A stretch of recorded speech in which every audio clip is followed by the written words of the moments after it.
Hello everybody and welcome. In this video I'm going to show you how to rename your speaker QCY SP7 in the application.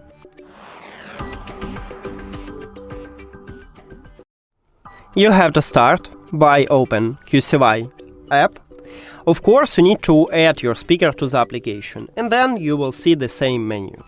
Right here you need to go to the setting at the middle top, or you can just swipe. You can click on it or swipe, it's up to you. Right here at the bottom we have more settings. Tap at this line, and at the first line we have rename device. So click at this line also. Right here write the best one for you.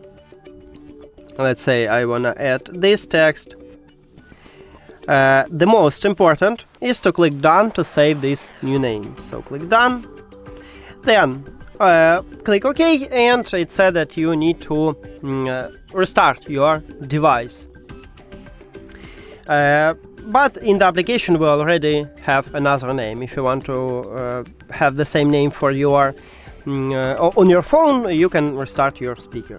That's it. Thank you for watching this video. If you found it helpful, please consider subscribing to the channel and leave the like on the video. See you later!